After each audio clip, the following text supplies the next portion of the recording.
Os negócios sociais vêm se desenvolvendo no Brasil. Apesar de emergente, o país ficou em segundo lugar no ranking de empreendimentos de impacto social da América Latina. De acordo com dados do Sebrae, o Brasil tem 17 milhões de pequenos negócios, sendo que mais de 800 são empreendimentos sociais. No Rio em Foco, que começa agora, vamos entender qual o cenário das empresas de impacto social no país e qual o perfil desses empreendedores que vem ganhando o mundo. Vem com a gente.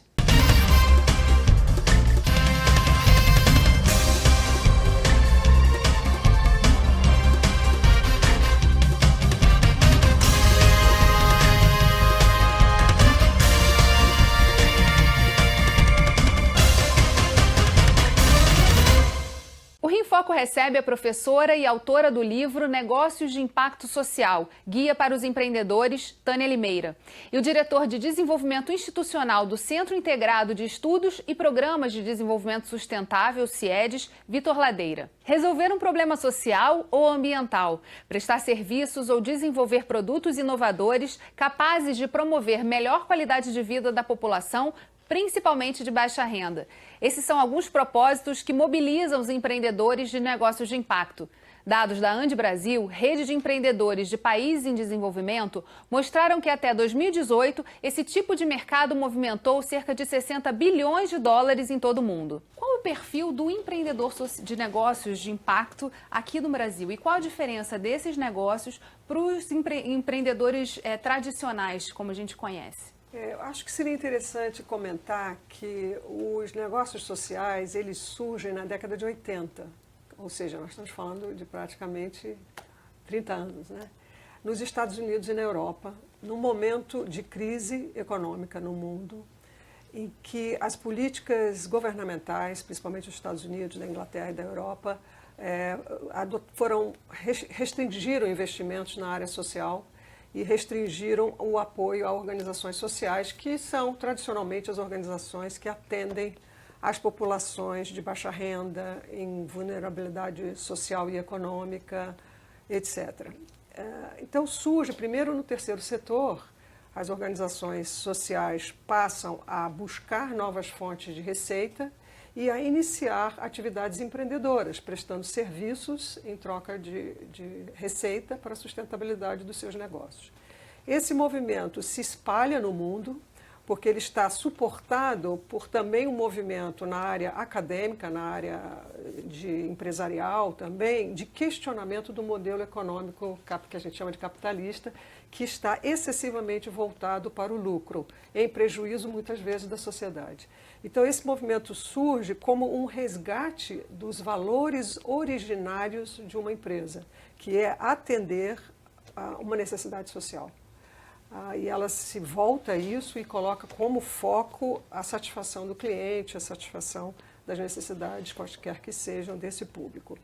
Aqui no Brasil, esse movimento surge também no final da década de 80 e se expande já na década de 90, com várias iniciativas surgidas por jovens empreendedores, predominantemente, e eu diria que o Rio de Janeiro foi um dos pioneiros na criação desse novo modelo de negócios.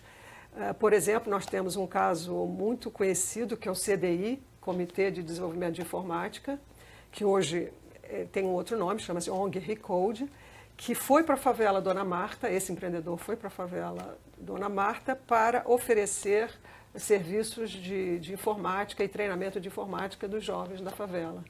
Então esse foi um primeiro exemplo e hoje nós temos no Rio inúmeras iniciativas de empreendedores. E basicamente essas pessoas, como elas se diferenciam do empreendedor tradicional? Porque ele tem como foco, como meta, como anseio, desejo, efetivamente atender uma demanda social. Faz parte do primeiro desenho, né, de missão, visão, valores da empresa, colocar esse impacto também na população ou em uma demanda específica que ele vê ali para resolver. Ou seja, o foco não é geração de lucro, não é geração de riqueza para o acionista. É também, mas como consequência, não como foco principal. Então o foco principal é atender demandas que hoje não são atendidas pelos negócios tradicionais. Mas ainda dentro desse histórico que você apresenta, a gente vê muito movimentos de ida para as comunidades de universitários, de jovens, para olhar para esse espaço e desenvolver negócios de impacto social. Agora, a gente vê também um movimento hoje mais emergente, que foi retratado pela publicação que o SEDES lançou ano passado, que é desse movimento surgindo dentro do próprio território das favelas. Eu queria que você falasse um pouquinho sobre isso, Vitor. Perfeito. Isso tem muito a ver com o conceito de empreendedor, né? A professora Tânia traz esse resgate histórico, né, muito importante, e eu gostaria de frisar o que é o empreendedor, né, para o SEDES. O empreendedor para o SEDES nada mais é do que um agente de mudança. É o sujeito que é capaz de observar alguma questão em um produto, ou em serviço, ou mesmo um problema social, e pensar ideias, criar soluções para que esse problema seja endereçado. E num contexto brasileiro, na verdade num contexto sul-americano, né, em um país em desenvolvimento, com uma série de problemas, né, que entra ano e sai ano nós discutimos as mesmas questões sociais, há de se pensar de maneira criativa, há de se pensar soluções inovadoras para esses problemas sociais que são complexos. Então começa-se um movimento no interior das favelas, né, das periferias, de agentes de mudança, ou seja, de jovens, em sua maioria, que começam a observar esse seu território e propor soluções inovadoras para equacionar aquela questão. Em alguns lugares, né, fala-se muito do jeitinho, da gambiarra, né? Eu prefiro falar que é inovação aplicada, né, que é o que a gente observa dentro dos territórios, dentro da favela. Então, a favela hoje, né, no contexto do Rio de Janeiro, é um locus de inovação e de experimentação. Um local onde a necessidade e a colaboração permite que soluções criativas e inovadoras sejam criadas e endereçam uma série de questões. E, obviamente, há um interesse, né, de grupos econômicos de utilizar toda essa potência para se gerar negócios que, ao passo que enderecem problemas sociais, também geram algum tipo de lucro, algum tipo de benefício, a renda, né, no final do dia, que de fato é muito valiosa. Então, na verdade, o empreendedor ele é um agente de mudança, é aquela pessoa que quer gerar algum tipo de transformação no sentido de impactar o maior número de pessoas possível. E né? Que negócios vocês conseguiram mapear nesse trabalho específico que vocês fizeram e que deu origem ao relatório? Nessa própria publicação, a gente divide, por conta do que a gente identificou nesses territórios, a gente identifica os negócios como negócios de favela, negócios na favela e negócios para a favela. Né? O negócio de favela é aquele negócio raiz, é aquilo que emerge dentro do território a partir de uma necessidade evidente, né, ou da falta, da escassez de algum tipo de serviço, e então gera-se ali a inovação. E aí você tem o carteiro amigo na Rocinha, e aí você tem as passadeiras comunitárias, então você começa, o próprio mototáxi, né, que surge muito nesse contexto de necessidade de subir a favela dentro daquelas vielas, então é uma série de negócios inovadores, de fato, e que surgem, né, a partir de uma demanda. Então esses são os negócios raiz, negócios de favela. O na favela é aquele tipo de negócio que é a conveniência. Né? É o tipo de serviço que normalmente eu sairia da favela para poder, por exemplo, cortar meu cabelo no asfalto, né, no outro bairro, ou ir para uma agência, por exemplo, para pegar um empréstimo, e por aí vai, ou mercadinho, enfim. E aí começa-se a criar uma série de conveniências dentro do próprio território para que esses moradores não precisem sair. Então eu tenho tudo aqui dentro desse meu território. E o para a favela tem essa lógica que nós falamos um pouquinho antes, que é o empreendedor de fora que observa a favela como um território economicamente ativo e em grande potencial, e ele leva, né, o caso de lojas, enfim, de departamento, agências bancárias maiores, que vão para aquele território para explorar esse potencial econômico e oferecer serviços que talvez aquela comunidade não consiga, de fato, prover. Então, dentro desse contexto surge um pouco de cada. Surge um negócio raiz, surge um negócio que é a mera conveniência, que são negócios não tão inovadores, mas que prestam um serviço para quem mora ali, e o negócio de fora. Né? E aí a gente tem uma gama de serviços que é o que a gente está acostumado mesmo fora desse território. A gente vai continuar conversando sobre esse assunto e mergulhando um pouco mais na questão da legislação. Que legislação é essa que a gente precisa que surja para dar base e visualizar melhor esse tipo de negócio? Mas é no próximo bloco, não sai daí. Rio em Foco aqui, política e economia caminham juntas.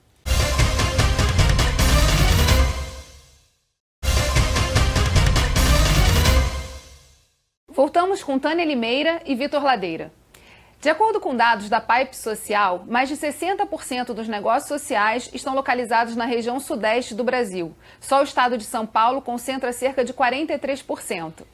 A gente estava conversando nos bastidores e é muito interessante porque eu falei, há distorções nesses dados porque há muito movimento de autodeclaração e o busca também desses empreendedores para serem vistos, né? Estarem em evidência nesses levantamentos que normalmente são feitos junto com editais, enfim, para olhar para esses empreendedores.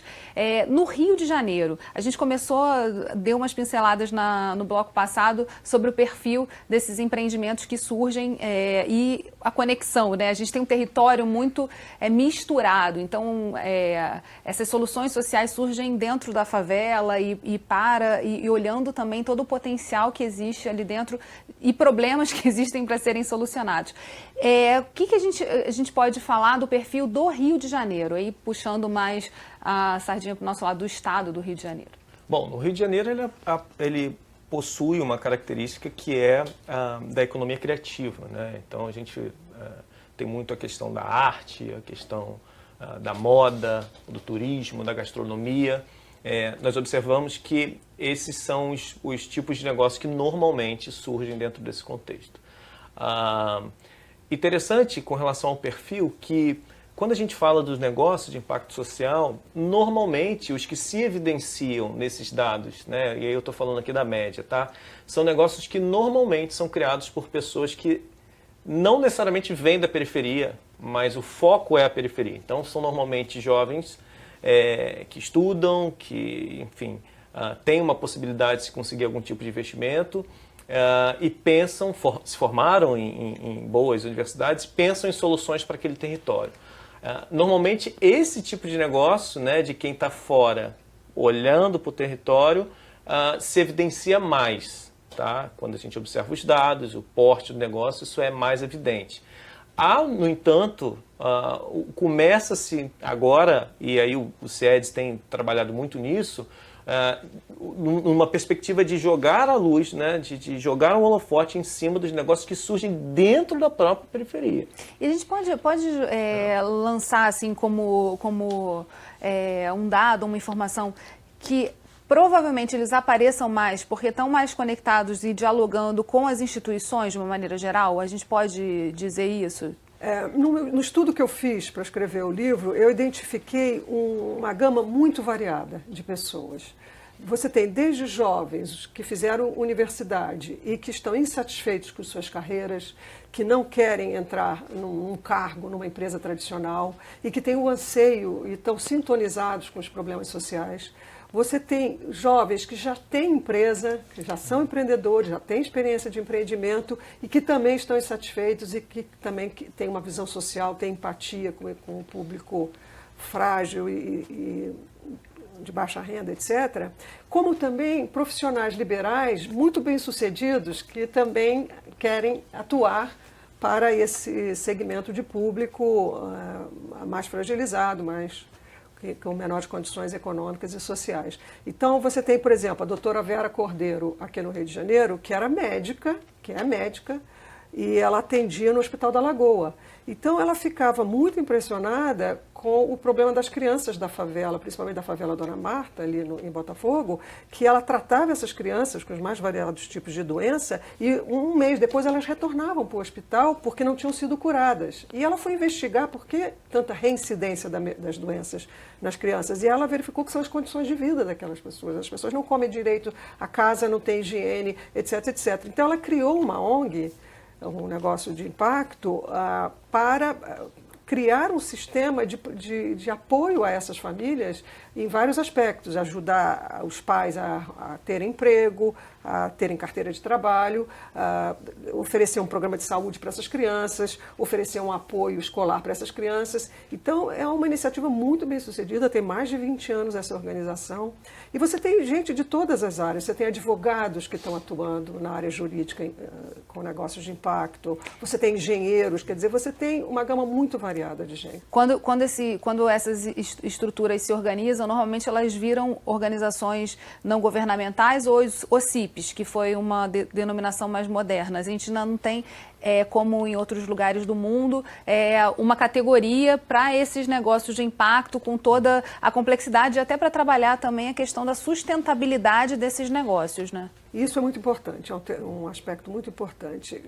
Já avançou muito isso na Europa, na Inglaterra, na França, na Espanha, em vários países, já se criou uma categoria jurídica específica para os negócios de impacto, mas é uma organização com CNPJ voltada para o impacto social. E nós temos esse movimento já agora no Brasil, já atuando na área legislativa, para se criar uma categoria que primeiro identifique essas organizações. E na medida que elas são identificadas, elas podem usufruir de programas específicos voltados para ela, programas públicos de financiamento, incentivos fiscais, etc. Porque sem essa diferenciação, fica difícil essa organização pleitear qualquer apoio, principalmente porque elas estão competindo no mercado, igualmente a qualquer empresa, e, no entanto, elas, como não são focadas em lucro, elas às vezes não têm competitividade. E muitas vezes elas não podem ter acesso a certos benefícios fiscais, etc., porque não são empresas tradicionais, ou porque são organizações sociais, etc.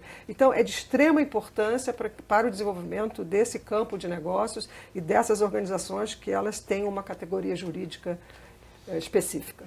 Nesse contexto, assim, existe uma força-tarefa das finanças sociais, na verdade, buscando elementos para poder criar formas de financiamento desses novos negócios, mas como as ONGs tradicionais, e o CIEDES trabalha muito dentro dessa categoria, estão vendo essa questão e estão dialogando com essas mudanças que podem ocorrer no cenário nacional? Esse é um grande desafio, porque, de fato, há essa tendência. E a saúde de criança é um bom exemplo disso, né? Assim, que inicia-se com um intuito, né, social, de gerar um impacto, de solucionar uma questão, enfim, mais ampla da sociedade, mas acaba se caindo nessa questão da ONG, né, da OCIP e tal. E aí, no que tange a sustentabilidade, né, que é como que eu monto, de fato, uma organização, que aí, no caso, é uma associação, né, sem fins lucrativos, e fico dependendo de um financiador ou de um edital do governo, alguma coisa desse sentido, né? Aí você tem uma desconfiguração dessa perspectiva do negócio em si. E aí há que ser muito criativo para gerar novas formas. Falamos em outro programa, tivemos a oportunidade de falar sobre a aprendizagem profissional, né? Assim, que é um mecanismo legislativo, né? Uma lei que obriga as empresas a contratarem aprendizes, né? E a organização formadora é remunerada, né, por essa formação, ou seja, à medida que eu coloco jovens no mercado de trabalho, né, jovens em vulnerabilidade social, a empresa acaba pagando uma taxa para essa organização. Então, à medida que eu vou impactando, ou seja, que eu vou colocando jovens em vulnerabilidade no mercado de trabalho, há uma remuneração envolvida nisso. Aí, nesse sentido que a gente cria a Rede Pro Aprendiz, no CIEDES, que é um mecanismo de impacto social, de empregabilidade para jovens em vulnerabilidade, ressocialização de jovens em medida socioeducativa, mas que de alguma forma gera-se uma receita sem a necessidade de eu ter obrigatoriamente um patrocinador. Isso eu estou dando um exemplo, né, assim, de mecanismos que a gente utiliza para que os projetos sociais eles comecem a se caracterizar mais como negócios sociais, ou seja, que tenham a capacidade de gerar, por meio do seu próprio modelo, uma remuneração sem a necessidade de se vincular ou de se sujeitar aos patrocinadores. É bastante desafiador, né? Eu acho que esse é um grande caminho que a gente tem que buscar, porque o fim social, às vezes, ele esbarra nessa questão da sustentabilidade financeira. Por isso que esse olhar sobre o território, né, e de pensar nesse potencial econômico, né, que tipo de demandas que existem aqui, que elas possam, de alguma forma, ser remuneradas, ainda que de baixo valor, né, em baixa medida, mas que o meu modelo de negócio, aí entra as técnicas de empreendedorismo, entra as técnicas business puro, né? Como que eu consigo modelar isso de tal forma que isso gere uma sustentabilidade? Que o bolo de pessoas, né, a grande margem de pessoas pagando pouco, consiga me dar a sustentabilidade desse negócio. É aí que a gente consegue casar a técnica de negócio com, de fato, o impacto social que a gente quer gerar.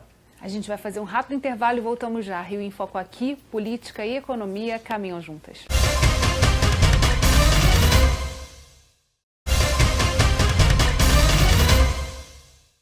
No bloco anterior, a gente falava sobre a questão da sustentabilidade, né? Como pegar negócios que já estão se desenvolvendo ou ações de impacto que já estão no território e dar sustentabilidade para que elas possam estar em uma categoria que provavelmente vai ter que ser modelada, né? Está se discutindo isso em Brasília, numa categoria que consiga olhar com equilíbrio para o impacto e para o próprio negócio e para as formas de financiamento que podem surgir a partir daí. Em termos de formação mesmo da sua pesquisa que deu origem ao Guia para os Empreendedores, o que a gente tem de mecanismos de capacitação para esses jovens e não tão jovens, por esses profissionais que olham para a questão social e têm como propósito nos seus negócios gerar esse impacto na sociedade? O primeiro grande desafio de uma pessoa que quer empreender nessa área de impacto social é conhecer as demandas sociais. Como é que eu tenho acesso às informações e à realidade dessas organizações, dessas pessoas, dessa população, se eu não estou próximo a elas, se elas não fazem parte do meu cotidiano? Então, se nós formos estruturar um programa de capacitação, vai ter que abordar essa questão de como é que ela se aproxima dessa realidade, seja através de pesquisas formais ou através de própria iniciativa pessoal de se envolver com essas comunidades e para fazer uma pesquisa in loco, né, uma pesquisa empírica e conhecer o que precisa, o que essas pessoas precisam e que tipo de produto ou serviço eu vou oferecer para essas pessoas. Então, esse é o primeiro ponto. E o segundo, também muito importante, é ela entender de políticas públicas. Em geral, uma organização social ou um negócio de impacto, ele, de alguma maneira, ele vai vai atuar num campo de política pública. Que áreas, por exemplo? Educação. Né? Então, ele tem que entender quais são as políticas do governo em relação à educação, quais são as carências na área educacional, do sistema educacional como um todo, quais são os problemas dos professores, dos alunos, das famílias, etc. Então, ele tem que conhecer as políticas públicas. A gente usa uma expressão técnica, a gente diz, o negócio de impacto, uma grande parte deles é operador de política pública, ou seja, ele vai ser um prestador de serviço para o governo numa área específica de saúde, educação, por exemplo, que são as áreas mais comuns. A terceira parte, aí já é uma parte tradicional da capacitação de qualquer empreendedor, que aí você tem inúmeros cursos sendo oferecidos, o próprio Sebrae é um agente de capacitação, as escolas, as universidades, né, oferecem inúmeros cursos de empreendedorismo no Brasil, é uma formação clássica a respeito disso. Então, eu acho que o começo de tudo é a motivação do empreendedor. Eles têm que estar motivados e comprometidos em atender aquela demanda social e depois ele vai e busca qualificação. Bom, complementando a professora Tânia, né, o meu lugar de fala é o lugar de quem trabalha com os jovens, especificamente dentro das periferias, dentro das favelas. Né? E o nosso trabalho é na perspectiva de como eu consigo dar condições para que esses jovens, que talvez não tenham tanto acesso assim a recursos, a cursos, etc., possam ter em si essa capacidade de empreender ou de endereçar suas próprias questões sociais. Então aqui a gente já está lá dentro, né? É quem já está vivenciando ali o dia a dia das questões sociais. E o primeiro passo que a gente sempre atua em nossa capacitação é uma perspectiva de protagonismo. Né? Então é fazer com que esses jovens de periferia eles tenham em si, né, uma força para que eles consigam empreender, para que eles arregassem as próprias mangas e não fiquem na dependência do governo, dos agentes externos ou do próprio empresariado que vai lá solucionar os seus problemas. E eles têm uma vantagem com relação a isso, né, quem empreende de fora, é que eles vivenciam. É o conhecimento do território. É conhecimento do território, é conhecimento do problema, eles estão ali no dia a dia. Né? Então, se eu consigo me conectar, se eu consigo trabalhar colaborativamente e ter um olhar mais crítico sobre aquele problema que eu vivencio no meu dia a dia, soluções surgem. Né? E a gente sempre tem essa lógica da inversão da pirâmide, né? Da gente olhar mais para a base. Né? Porque a gente tem uma lógica, a lógica do mercado ela é muito traiçoeira nesse sentido. Né? São poucos ali no topo da pirâmide pensando em soluções para a maioria. Então, quando a nossa perspectiva é como é que eu consigo ter um olhar mais crítico assim, e estimular essa base para que eles criem as próprias soluções para os seus problemas que se arrastam ao longo de anos. Então, passa por essa perspectiva de um olhar mais crítico para o território e para essa ação do protagonismo. Agora, um segundo momento é a ampliação do repertório. Nós temos experiência com jovens aqui no centro do Rio, aqui no Morro do Pinto, Gamboa, Santo Cristo, aqui pertinho, que eles nunca tinham ido na Avenida Rio Branco. Então, como que eu consigo fazer com que esse jovem empreenda? Como que eu consigo trazer inovação para um jovem que mora a 800 metros de um local e nunca caminhou ali, né? Então, tem as barreiras sociais ali. Então, quando eu tiro esse jovem, quando eu falo desse território, quando eu começo a fazer com que ele tenha acesso à cidade, que é um direito dele, né? Quando ele começa a circular, quando ele começa a ver gente diferente, se conectar com esses outros atores da cidade, a probabilidade dele ser ainda mais inovador, dele conseguir se conectar com uma política pública ou apoiar esse empreendedor de fora que não conhece a favela, que não conhece a periferia, aí que você tem a inovação, aí que de fato os negócios se evidenciam. Uma das coisas que eu percebo também quando a gente começa a debater o que são negócios de impacto é a questão do que o impacto tem que ser medido, quer dizer, tem que estar dentro também do discurso do próprio empreendedor, que tipo de impacto ele gera, qual é a proposta que ele está apresentando e o resultado em cima daquilo, que também é algo muito complicado dentro do cenário brasileiro, porque a gente se acostumou a medir impacto pelo olho, né? Então, às vezes é o impacto que eu consigo ver e a gente não é muito preciso em estatísticas e dados, em desenhar um cenário anterior para dizer o que mudou a partir daquela ação. Então, assim, tudo isso também faz parte de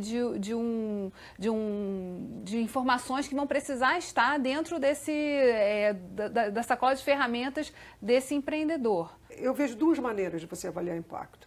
Tradicionalmente, as organizações sociais, elas avaliam o impacto da sua iniciativa no contato direto com essa população, no olho a olho. Quer dizer, ela está vendo que aquelas crianças estão mais saudáveis. Como a doutora Vera, ela percebeu que as crianças não retornavam mais ao hospital. Ela percebeu que essas crianças engordavam, ganhavam peso, porque elas tinham uma alimentação melhor. As mães já tinham renda, porque ela apoiou essas mães a acharem emprego, etc. Então, é no olho a olho.